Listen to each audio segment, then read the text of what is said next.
こんにちは、コロです。ランニングしていると汗をかくから塩分を多く摂った方がいい、そんなこと考えたことありませんか？実際、塩タブレットや電解質ドリンクなどいろいろな情報が溢れています。でも本当にランナーは普段から塩分を多く摂るべきなのでしょうか？今日は汗とナトリウムの関係をシンプルに整理しています。自分の経験からいろいろと調べ、自分で考えて書いたブログをもとに AI を使いできるだけ分かりやすく整理しました。それでは本編をどうぞ。どうもこんにちは。さて今日のテーマは、ランナーなら一度は考えたことがあるんじゃないでしょうか。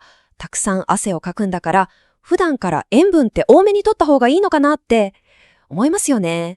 今日はですね、多くのランナーが共感するこの塩分の悩みについて、ある市民ランナーの方のブログ記事を参考にしながら、このモヤモヤを一緒にすっきり解決していきましょう。そうそう。長い距離を走った後、頭がズキズキ痛むなんて経験ありませんか？実はそれ、ただの疲れじゃなくて、体の中の塩分バランスが崩れてるっていうサインかもしれないんです。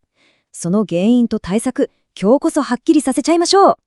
まさにこれが今日のど真ん中の疑問ですよね。今回参考にしているブログを書かれたランナーの方もずっとこのことで悩んでいたそうなんです。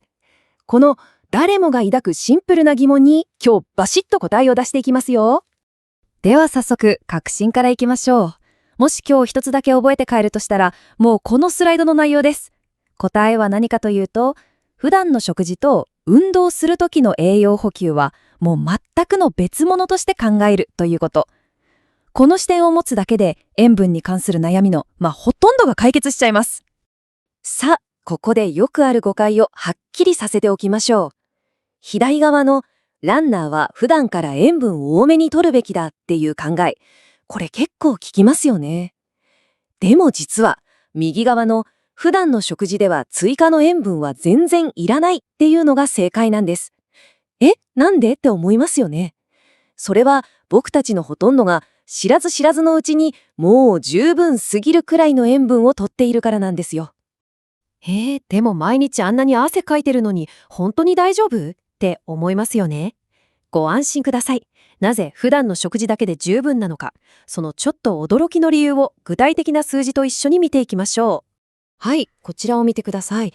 国が示している1日の塩分摂取の目安なんですけど、アメリカがだいたい 2300mg なのに対して、なんと日本は 3000mg 弱。これ結構意外じゃないですか？僕たちはもともと塩分を多めに摂る食文化の中にいるっていうことなんですね。そうなんです。例えば、お昼にラーメン一杯食べたりとか、仕事の合間にスナック菓子をつまんだりとか、それだけでこの推奨量ってもうあっという間に超えちゃうんですよ。つまり、特に意識しなくても、僕たちはすでに塩分摂りすぎなくらいの可動性が高いっていうことなんです。このブログを書かれた方の反応、すっごくわかりますよね。ピザとかハンバーガーのイメージで、絶対アメリカの方が塩分多いだろうって思いきや、実は日本食もなかなかのもの。お味噌汁やお醤油、あとは食卓に欠かせない漬物とかね。僕たちの伝統的な食生活には塩分がもう深く根付いてるんですね。だからこそ、普段の食事でさらに塩分を増やす必要は全くないというわけなんです。さて、普段の食事についてはよくわかりました。じゃあここからが本題です。ランニング中、僕たちの体から一体どれくらいの塩分が失われているのか、汗の真実に迫っていきましょう。ですね、ランニングで汗を1リットルかいた場合、失われるナトリウム、つまり塩分の主成分は、このスライドにある通り、およそ400から 1000mg と言われています。と言われても、この数字だけだと、それって多いの少ないのっていまいちピンとこないですよね。じゃあ、これを僕たちの身近な食べ物に例えてみましょうか。どうでしょう？このスライドを見ると一気にイメージ湧きませんか？そうなんです。汗で失われる塩分って実はだいたいお味噌汁1杯分とかポテトチップス1袋分くらいなんです。こうやって考えると、想像してたより大量に失われるわけじゃないんだなってことが感覚的に理解できるんじゃないでしょうか。もちろん、これはあくまで一般的な目安ですよ。汗をすごくかく人もいれば、そうでもない人もいる。汗のしょっぱさだって人それぞれ違います。それに、ジメジメした暑い日と、カラッとした涼しい人とじゃ、当然汗のかき方も変わってきますよね。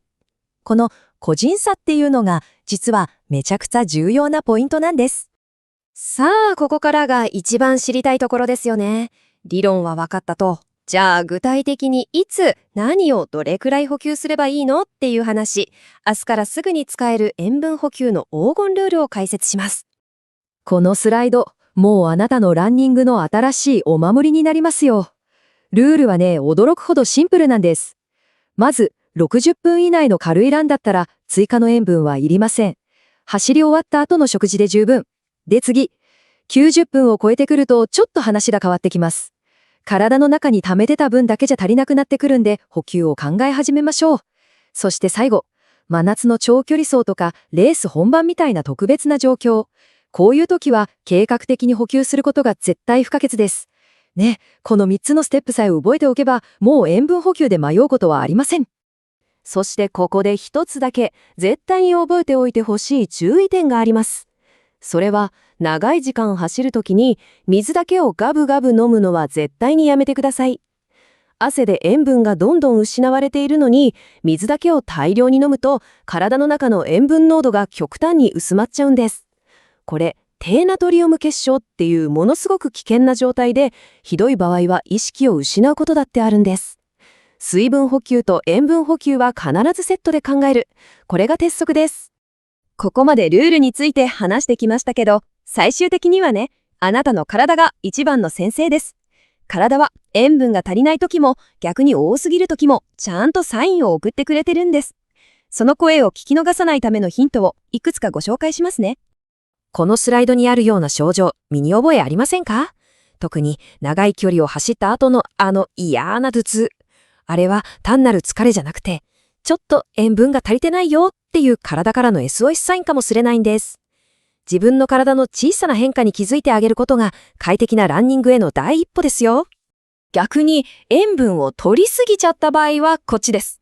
朝起きたら顔がパンパンにむくんでるとか、やたらと喉が渇くなーとか。補給ももちろん大事なんですけど、何事も過ぎたるは言うは呼ばさるがごとしってやつですね。自分にとってのちょうどいいを見つけることが一番重要だっていうことを忘れないでください。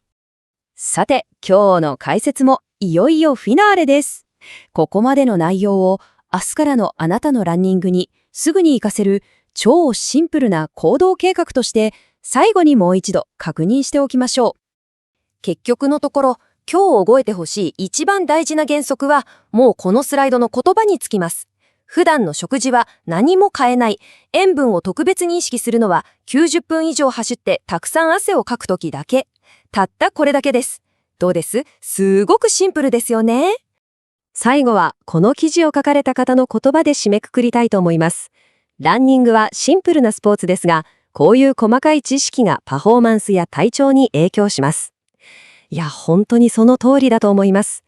シューズさえあれば誰でも始められる、すごくシンプルなスポーツですけど、こういうちょっとした知識があなたの走りをより安全でもっともっと楽しいものに変えてくれるはずです。さあ、今日の話を踏まえて、ぜひ次のランニング計画を立ててみてください。明日は軽く60分ですか？それとも週末に90分以上のロング走に挑戦しますか？それによってあなたの塩塩分戦略はガラッと変わってきますからね。今日学んだことを武器にして次のランを最高の体験にしちゃってください。